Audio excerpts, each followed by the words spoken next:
Hi, I am Sandra, and this is Katie. We're at NASA Johnson Space Center inside HERA, the Human Exploration Research Analog. We're on Campaign 6, Mission 4. Our mission is to simulate a trip to the Mars moon Phobos. As we travel, we're helping scientists learn more about isolation, confinement, and remote conditions that could influence how astronauts live and work in deep space, all without even leaving Earth. We're excited to answer your questions. Hi, I'm Rhea Ferris, and I'm a fourth grader at Cascadia Elementary School, Seattle, Washington. I was wondering, what's it like on the habitat? Could you give me a little tour? I'm really interested in how you eat, sleep, and work in such a small space. Thank you. That's a great question, Rhea. And it is a challenge to live, work, and eat in such a small place with 4 people. When you first enter HERA through the airlock, you're going to see our scientific workspace. This is where we do the majority of our tasks during the day. It's where the 4 of us work and do various maintenance, repair, and science tasks. In addition, we have what is known as our hygiene module. This is where we might use the bathroom, go and take a shower, or just brush our teeth.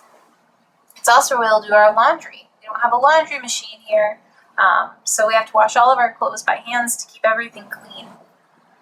If we go up to the second story of our habitat, which we can use this lovely lift to achieve, you'll see the area where we can hang out, eat in our galley, and rehydrate some food, and where we'll exercise. We have a bike that we're all very fond of and enjoy using, as well as a couple of weights and some mats where we might do some strength and resistance training, or maybe even just a little bit of yoga.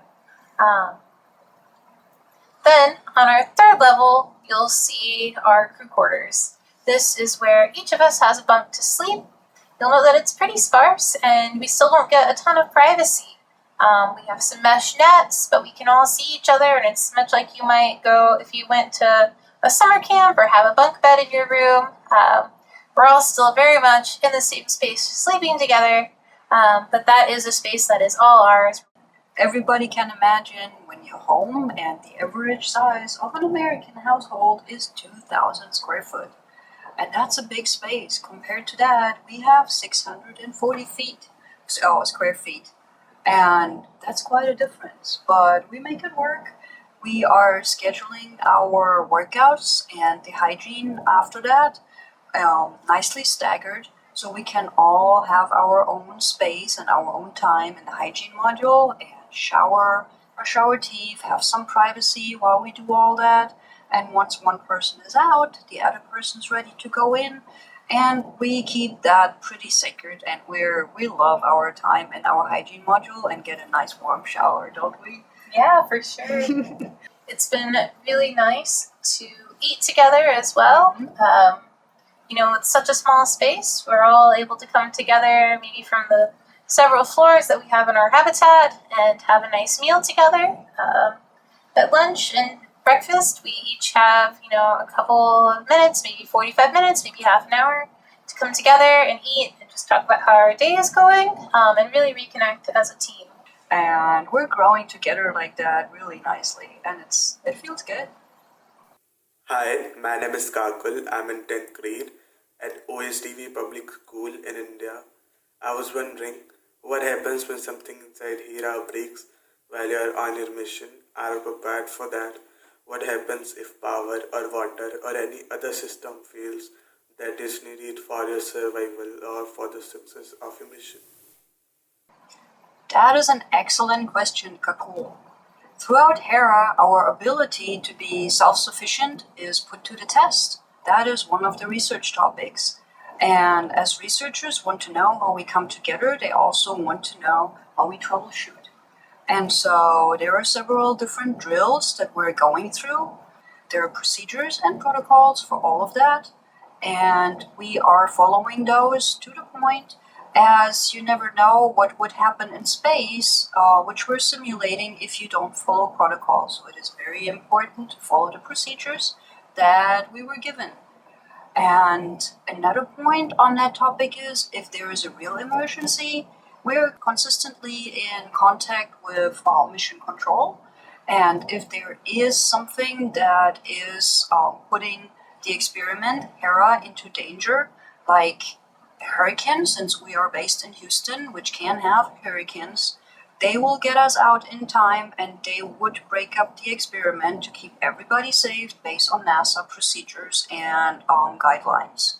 So we are not worried about the outside. So we have an amazing team looking over us on the outside. And on the inside, we're going with the drills and we're practicing that. And it is working out well, right, Katie?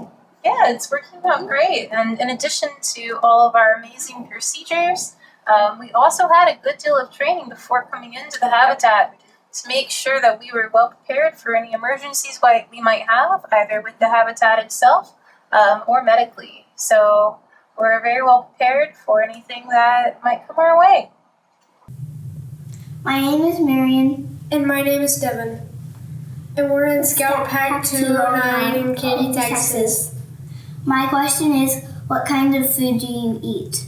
And how do you know how much food to bring? I'm really glad you asked that question, Marianne and Devin. We have a lot of food available for us for 45 whole days, and none of that's fresh. So the food that we are eating every day might be similar to the food that you eat when you go camping. We have nuts, we have canned fruits, we might have a couple of tortillas, which are a fan favorite, I think. Most of the crew's a big fan. And then we have dehydrated foods. We get our proteins, our fruits, and our vegetables. All of our food was specifically designed for us based on our weight, how much activity we're doing, and how many calories, grams of protein, grams of carbohydrates, and all of that we might need. So the nutritionists at NASA did a really good job designing healthy, nutrient-filled meals to allow us to successfully complete our mission, and we don't have any issues there. The food's been pretty good. I think everyone has some fan favorites. My personal favorite is probably the pasta primavera. I think it's really tasty. Katie, what do you miss that you don't get in here? I definitely miss eggs. I think we as a crew are pretty excited to have a nice omelet or maybe an over easy egg when we get out. So I miss tomatoes. The fresh smell and the crunch or the crunchiness and the softness. I can't wait to have a fresh tomato when I get out. Hi, my name is Kirana, a 6th grader at BHA Spring, Texas. I was curious, how do you have your privacy in such a small space, such as sleeping, changing your clothes, using the toilet, and showering? Thank you. Kirana, that's a great question. Making sure that we're working together as a team while we're still maintaining personal space is a vital part of long-duration spaceflight. And it is hard sometimes to have no privacy, but with the crew that's already grown together, it is quite all right. When you change, that's kind of a hard thing to do without all that privacy that we don't have. But we make it work because it's easy enough to gather your things and go down to the bathroom and close the curtain and change. And then you come out nice and fresh and happy and ready to interact with your crew again. When we take a shower, you have the hygiene module to yourself. You can close the curtain, you can get undressed, you go into the shower, you enjoy your nice warm hot shower that you get once a day, and you can wash your hair and do your hygiene. And when you come out, you can close the curtain behind you again and apply your lotion and do your regular things that you do during your hygiene, get dressed. And when you're ready, you can come out from behind the curtain. And that is really nice privacy. In the evenings, we have our own bunk bed. We don't have to sleep in the same bunk bed all together. So that's a nice little space that we also have to ourselves. And everybody has a little picture or two of their family up there. So just before the lights go out, that's something that you can look at and pull some energy from. That's really nice too. Hello, my name is Charles and I go in the 6th grade at Tallkrogen School in Stockholm, Sweden. I am wondering, what do you miss most about the life outside your habitat? Like, how does it feel to not be able to touch grass, breathe fresh air, or see the sun for 45 days? Thanks. Hi, Charles. Thanks so much for your question. Missing home is definitely a consideration for long-term spaceflight, and we're really glad that you asked. I think the thing that I certainly miss the most is my family, and I think that's probably the same for most of our crew members. We all really miss being able to just pick up the phone and talk to our family or see them at the end of a workday, and that's really been an adjustment. In addition to that, I personally really miss going outside and running in the sunshine, kind of smelling the grass as I move along, but I have been really grateful here to still get some exercise in and to have pictures of my family and to get to talk to them for an allotted amount of time each week. And they're really supportive and understanding that this research is very important. So that's been a good motivator for keeping spirits high and knowing that in 45 days, the sun will still be there and so will our families, and we're really excited to get back to both. Sandra, do you have anything that you miss the most? And what are some of your strategies for coping with the isolation and then the things that you do miss? That's a good question, Katie. So for me, I miss the most the green that you're walking along the lake, that you see the grass, that you smell the soil, and that you see the birds flying over and the blue sky, and there's some puffy clouds drifting over you. But it's only 45 days. Yes, it sounds a lot, but if you compare 45 days to a year or 2 or 3, 45 days is really not that much. And if you take it day by day and you remember that your family outside supports you and thinks that this is a very important mission to accomplish, and we feel certainly the same way because we're here, it is not that hard to look forward to it and knowing that it's happening soon again and to keep the spirits high, and we know Earth is out there and we'll see it soon again, and the sunshine will be out and spring is coming when we come out, so that's something to look forward to. Hello, my name's Tawana and I'm a 9th grade student at Lakecrest Independent School in St. John's, Canada. My question for you is, have you deliberately made or noticed any personality changes during your stay on the mission? And will those personality changes be kept after the mission is completed? Thank you, and good luck. Oh, very insightful question, Tawana. It's a very important question, how different personalities deal and adapt with working together. That's a key part of HERA. For me, the biggest adjustment is that I am taking it in more deeply, that I'm realizing where I am, and that this is big deal to be here and to be part of this HERA mission and to be part of C6M4.